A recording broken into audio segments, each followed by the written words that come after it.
Hello दोस्तों, मैं आपका होस्ट और आपका गोस्ट फियर फ्रॉस्ट 22 से आज आपके लिए लेकर आया हूँ एक और सुपरनैचुरल हॉरर स्टोरी। आप अगर इस कहानी को पूरा सुनेंगे तो आपको सच में बहुत ज़्यादा मज़ा आने वाला है।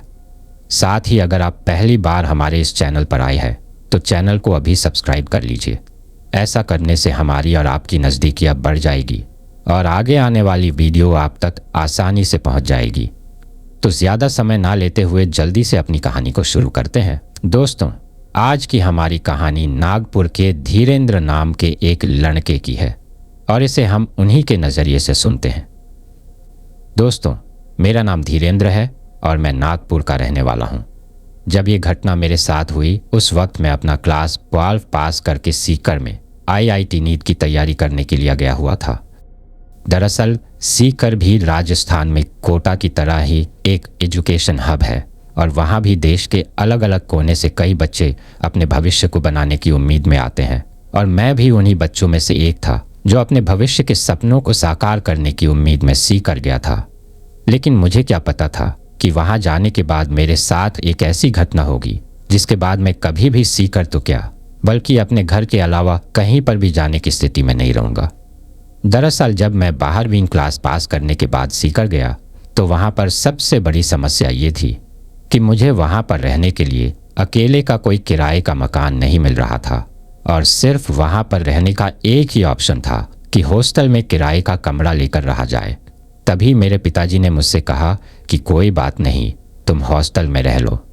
तभी मैं मेरे पिताजी की बात मानकर अपनी कोचिंग से थोड़ी ही दूर एक हॉस्टल में रहने लगा।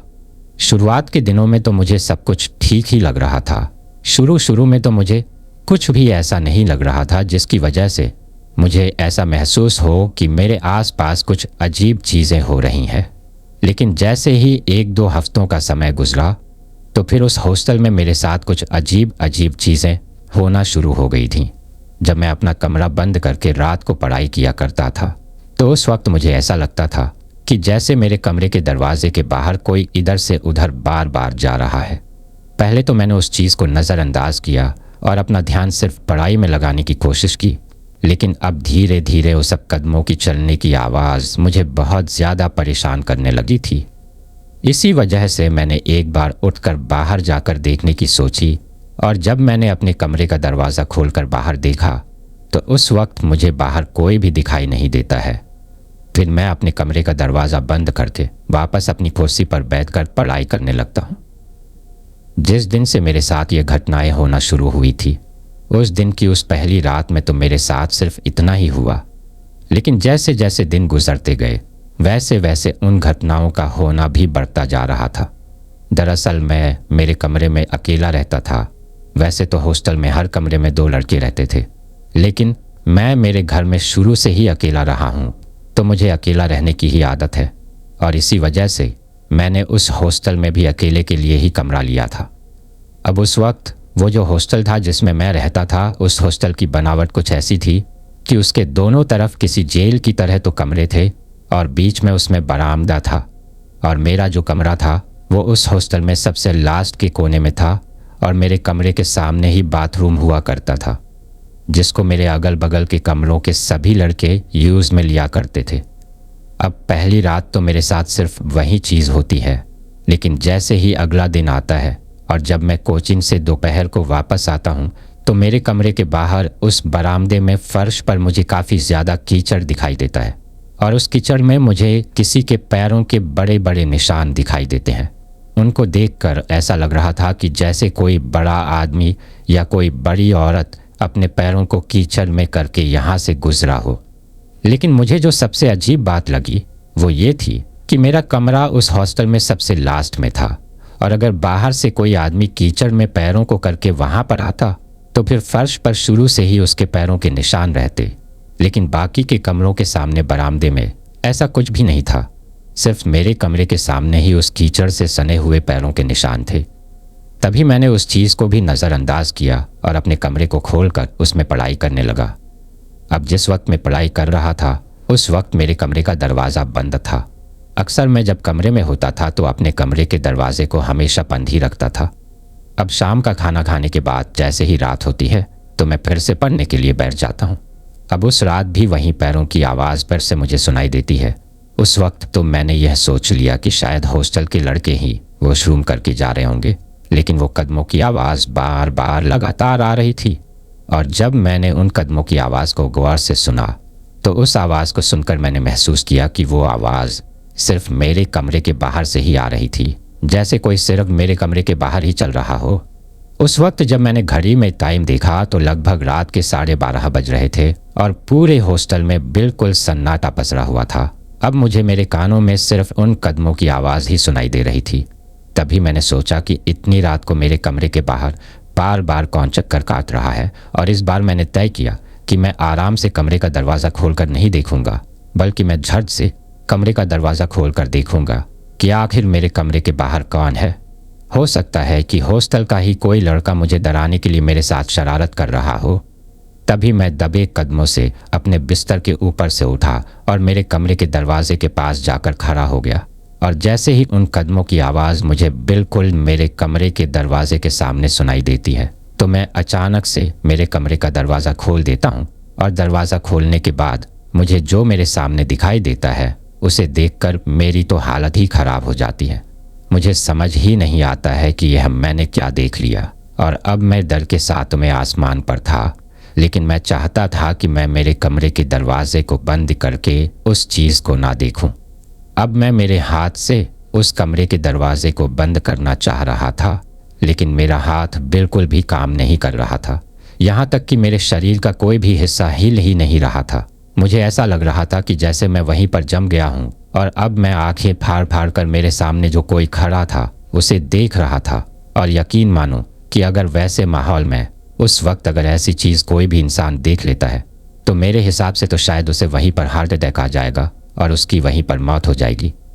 क्योंकि जब मैंने मेरे कमरे का दरवाज़ा अचानक से खोला तो मुझे मेरे सामने एक औरत खड़ी दिखाई देती है जिसने साड़ी पहन रखी थी, लेकिन उसकी जो साड़ी थी वो थोड़ी ऊपर उठी हुई थी, यानी कि नॉर्मली औरतें जैसे साड़ी पहनती हैं उसने वैसे उस साड़ी को नहीं पहन रखा था, बल्कि वह उसके घुटनों तक ऊपर उठी हुई थी। और उसके पैर देखकर तो मुझे समझ ही नहीं आ रहा था कि यह किसी इंसान के पैर है या किसी जानवर के, क्योंकि उसके पैर एक तो बुरी तरीके से फटे हुए थे, इसके साथ ही उनका रंग किसी बैंगन की तरह काला और मटमैला था, और उसके पैरों के नाखून उसके पैरों की उंगलियों से भी ज़्यादा लंबे थे। जब मैंने अपनी नज़रों को ऊपर उसके चेहरे की तरफ किया तो उसका चेहरा तो इतना ज़्यादा डरावना था कि उसके चेहरे को देखते ही एक पल के लिए तो किसी भी इंसान की उल्टी हो जाए, क्योंकि उसका चेहरा एक तरफ से बिल्कुल पूरी तरीके से फूटा हुआ था, जैसे किसी ने किसी भारी चीज़ से उसे कुचल दिया हो। और इसके साथ ही उसके मुंह के दांत जबड़े से बहुत ही ज़्यादा बाहर निकले हुए थे और उसके सिर के बाल एक दूसरे में बहुत ही ज़्यादा उलझे हुए थे। अब आप कल्पना कीजिए कि वह मंजर मेरे लिए कितना भयानक और डरावना रहा होगा। उसके बाद वह औरत मुझसे कहती है कि तुम ही लोगों ने मारा था ना मुझे, आज मैं तुम लोगों से अपनी मौत का बदला लेकर रहूंगी। तुम लोगों ने मुझे मारते वक्त बिल्कुल भी नहीं सोचा कि मेरे पीछे मेरे छोटे छोटे बच्चे भी हैं, उनको कौन संभालेगा। तुम लोगों ने मेरे साथ साथ मेरे पूरे परिवार की भी ज़िंदगी को बर्बाद कर दिया, और अब मैं तुम लोगों को बर्बाद करने के लिए ही वापस आई हूँ, और मैं तुमसे अपनी मौत का बदला बिल्कुल उसी तरह लूँगी जिस तरीके से तुम लोगों ने मुझे मारा था। जब वह औरत मुझे यह बात बोल रही थी तो बोलते वक्त उसके होठों के मांस के चीथड़े नीचे फर्श पर गिरते जा रहे थे और उसके मुंह से खून निकल रहा था। मुझे यह बातें बोलते हुए वह औरत अजीब तरीके से गुर्रा रही थी, और उसे देखकर मुझे यह समझ आ गया था कि यह कोई इंसान नहीं है बल्कि कोई चुड़ैल या दायन है, और शायद इसके साथ यहीं पर कुछ हुआ होगा। तभी यह मुझसे कह रही है कि ये मुझसे अपनी मौत का बदला लेकर रहेगी। उस वक्त मैं कहना तो बहुत कुछ चाहता था, लेकिन मेरे हलक से आवाज़ भी नहीं निकल रही थी। मैं ज़ोर से चिल्लाना चाहता था, लेकिन चाहते हुए भी मैं चिल्ला नहीं पा रहा था। मुझे इस बात का अंदाज़ा हो गया था कि शायद अब थोड़ी ही देर में यह औरत मुझे मार डालेगी, और जैसा मैंने सोचा था मेरे साथ हुआ भी बिल्कुल वैसा ही।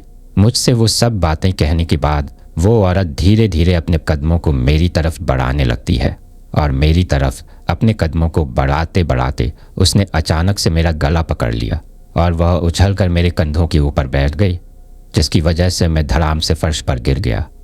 अभी वो मेरी गर्दन को इतनी ज़ोर से खींच रही थी कि मुझे ऐसा लग रहा था कि आज यह औरत मेरी गर्दन को उखाड़ कर मुझे मार ही डालेगी।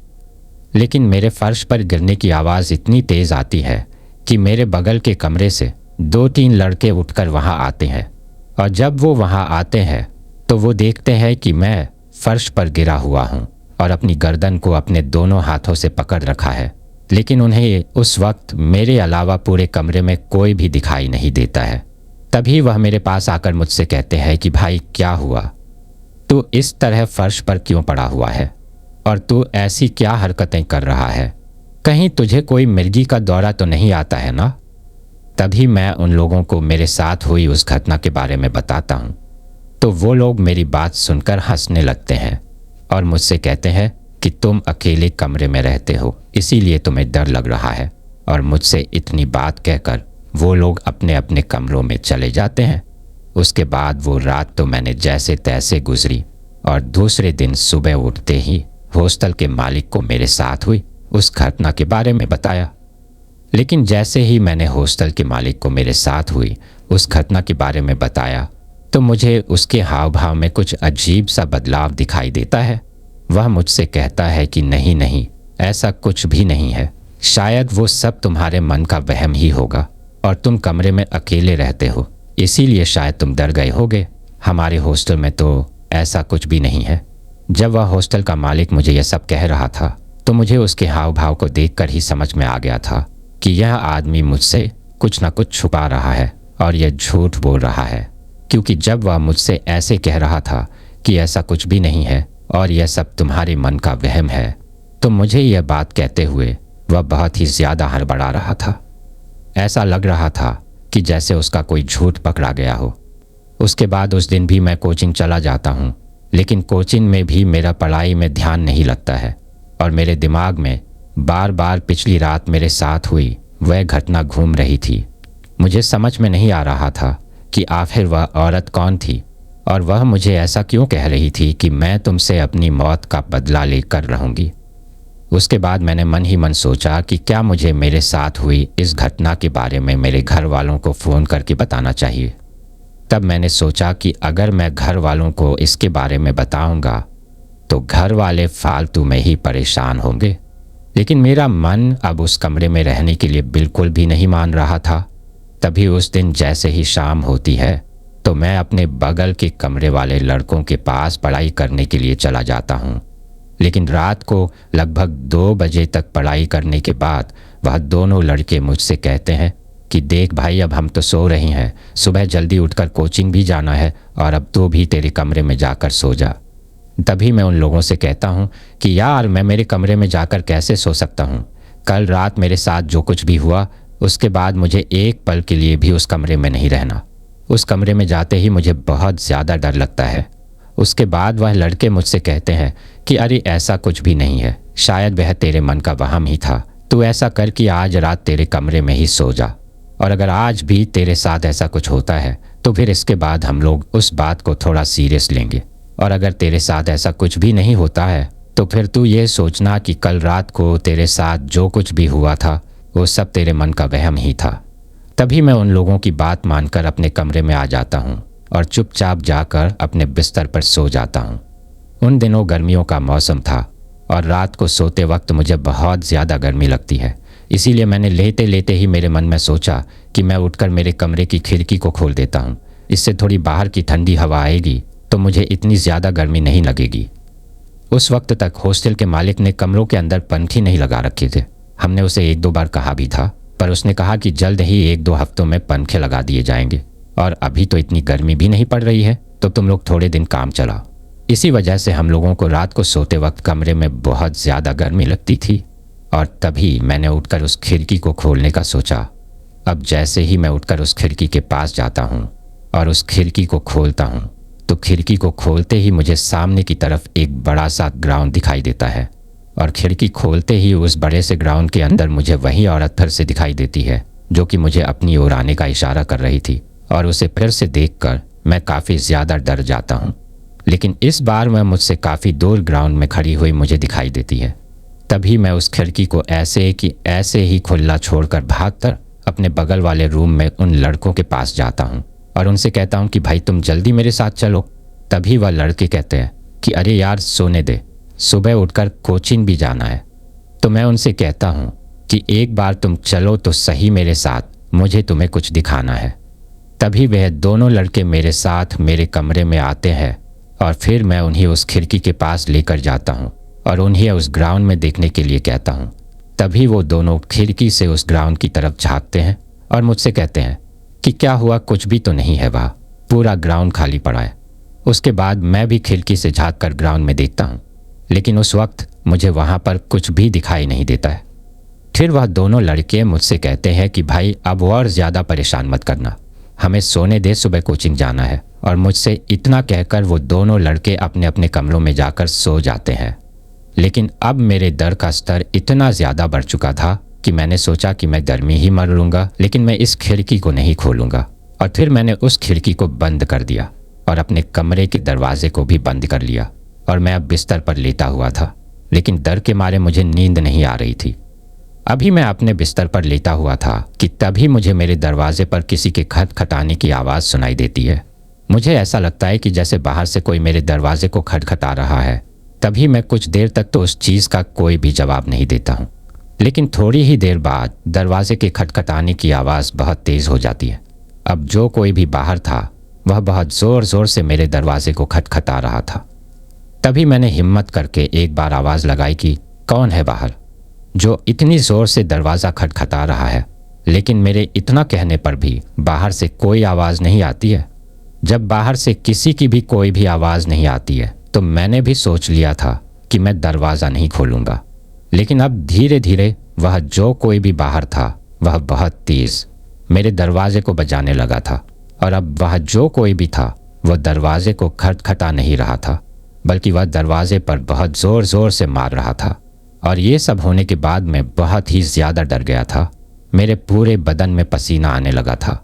मुझे ऐसा लग रहा था कि जैसे शायद बाहर वही चुड़ैल या दायन है जो आज इस दरवाजे को तोड़कर मुझे जान से मार देगी।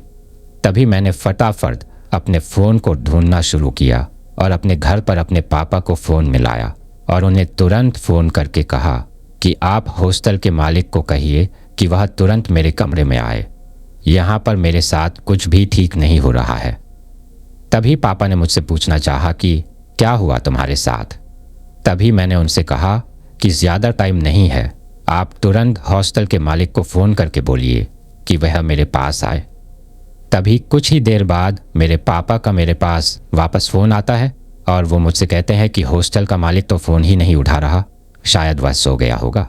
तभी मैंने फ़ोन पर सारी बात पापा को बताई और मेरी बात सुनने के बाद वह बहुत ही ज़्यादा घबरा गए और उन्होंने कहा कि मैं अभी वहाँ पर आ रहा हूँ। तभी मैंने पापा से कहा कि पापा आप कैसी बातें कर रहे हो, जब तक आप यहाँ आओगे तब तक तो सुबह हो जाएगी और तब तक बहुत देर हो जाएगी। ये जो कोई भी मेरे कमरे के बाहर है ये बहुत तेज़ तेज़ कमरे के दरवाजे को मार रहा है, जैसे कि यह दरवाजे को तोड़ ही देगा।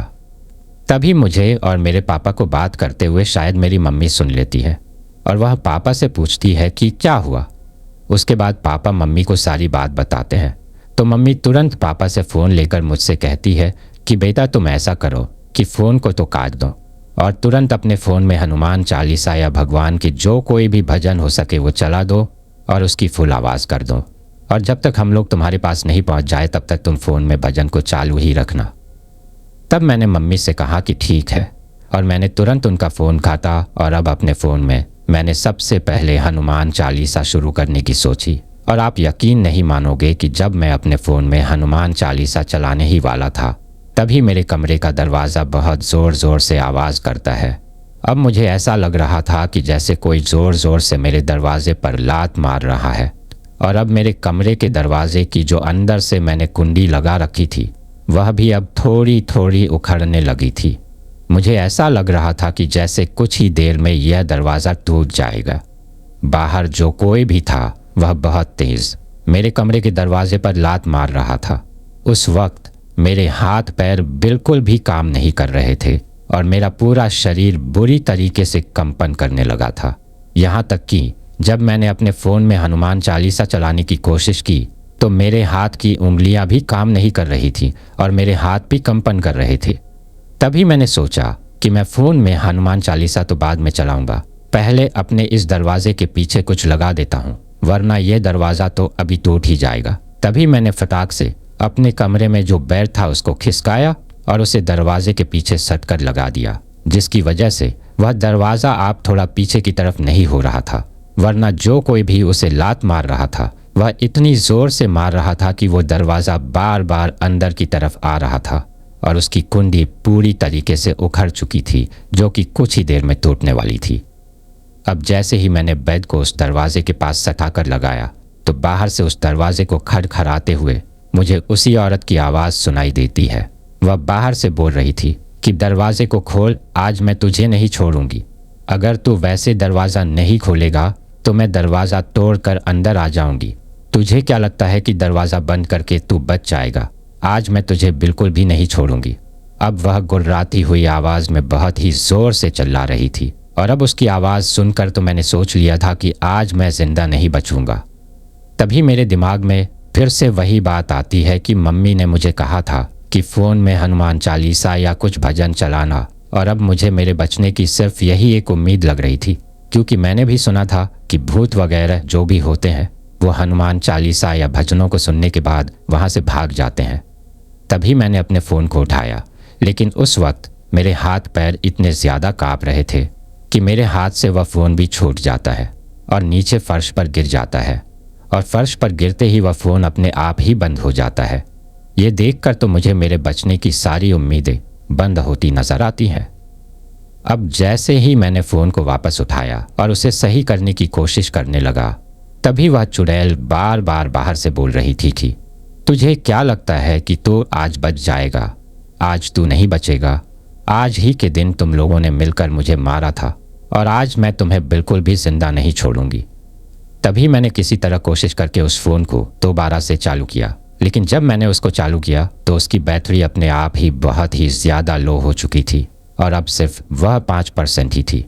तभी मैंने उस फ़ोन को भागकर चार्ज में लगाने की सोची और अब मैं उस फ़ोन को चार्ज में लगाने के लिए चार्जर की तरफ बढ़ ही रहा था कि तभी अचानक से मेरे कमरे की लाइट चली जाती है और उसके बाद तो उस अंधेरे में मेरी तो फट के हाथ में आ जाती है। एक तो पूरे कमरे में अंधेरा और ऊपर से इतनी ज़्यादा गर्मी, जिसकी वजह से मैं पूरा पसीना पसीना हो गया था, और इसके साथ ही कमरे के दरवाजे के बाहर खड़ी उस औरत की वो भयानक आत्मा जो बार बार मेरे कमरे के दरवाजे को तोड़ने की कोशिश कर रही थी।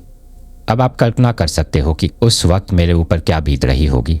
तभी मैंने सोचा कि फ़ोन की बैटरी 5% है तो क्या हुआ, हनुमान चालीसा तो चल ही सकती है। तभी मैंने मेरे फ़ोन में हनुमान चालीसा चला दी और उसकी आवाज़ को पूरा बढ़ा दिया था। अब मेरे हनुमान चालीसा चलाते ही उस चुड़ैल ने मेरे दरवाजे पर लात मारना बंद कर दिया था और अब वह चिल्लाते हुए शायद हॉस्टल के बाहर की तरफ जा रही थी और वह ज़ोर ज़ोर से चिल्लाकर कह रही थी कि आज तूने ठीक नहीं किया, मैं तुझे नहीं छोड़ूंगी। अभी मेरे फ़ोन में हनुमान चालीसा चल ही रही थी कि तभी मेरा फ़ोन अचानक 0% पर आकर फिर से बंद हो जाता है, और जैसे ही फ़ोन बंद होता है तो हनुमान चालीसा भी बंद हो जाती है, और हनुमान चालीसा की आवाज़ को बंद होते ही वह औरत फिर से दौड़कर मेरे कमरे के बाहर आती है, और इस बार वह इतनी ज़ोर से मेरे कमरे के दरवाजे को लात मारने लगती है कि मुझे ऐसा लग रहा था कि अब 1 मिनट में तो मेरा दरवाज़ा टूट ही जाएगा। तभी मैंने मेरे मन में सोचा कि फ़ोन में हनुमान चालीसा बंद हुई तो क्या हुआ, मैं तो हनुमान चालीसा बोल ही सकता हूँ। उसके बाद मैंने थोड़ी हिम्मत करके उस चुड़ैल का सामना करने की सोची और मैं ज़ोर ज़ोर से मेरे कमरे में हनुमान चालीसा बोलने लगा। जैसी भी मुझे टूटी फूटी हनुमान चालीसा आती थी, मैं ज़ोर ज़ोर से उस कमरे में बोलने लगा। मैं अब हनुमान चालीसा को इतनी ज़ोर से बोल रहा था कि मेरी आवाज़ उस चुड़ैल के कानों में भी पड़ रही थी, और जैसे जैसे मैं हनुमान चालीसा बोल रहा था वैसे वैसे ही वह चुड़ैल एक अजीब तरीके से गुर्राते हुए चिल्ला रही थी, और अब मैं हनुमान चालीसा बोलते हुए बार बार मेरे फ़ोन को चालू करने की कोशिश कर रहा था। तभी अचानक मेरे फ़ोन में उजाला होता है और मेरा फ़ोन फिर से चालू हो जाता है, और इस बार मैं देखकर चौंक जाता हूँ कि मेरे फ़ोन की जो बैटरी थी वह अपने आप ही पूरी 100% चार्ज दिखाई देती है। इसके बाद मैंने फिर से अपने फ़ोन में हनुमान चालीसा चला दी थी, और हनुमान चालीसा के चलते ही उस चुड़ैल की आवाज़ फिर से आना बंद हो जाती है। अभी ये सब चल ही रहा था, तभी मैं मेरे दिमाग में सोचता हूँ कि यहाँ मेरे दरवाजे पर यह चुड़ैल इतनी ज़ोर से लात मार रही है, तो बगल के कमरे वाले लड़के उठकर क्यों नहीं आ रहे, या फिर इतनी ज़ोर की आवाज़ सुनकर हॉस्टल से भी कोई क्यों नहीं आ रहा। तभी उस रात को तो मैंने जैसे तैसे गुजारा और सुबह शायद लगभग 5 बजे ही थे, तभी मेरे कमरे के दरवाजे पर फिर से मुझे दस्तक सुनाई देती है और मुझे लगता है कि वह चुड़ैल फिर से आ गई है।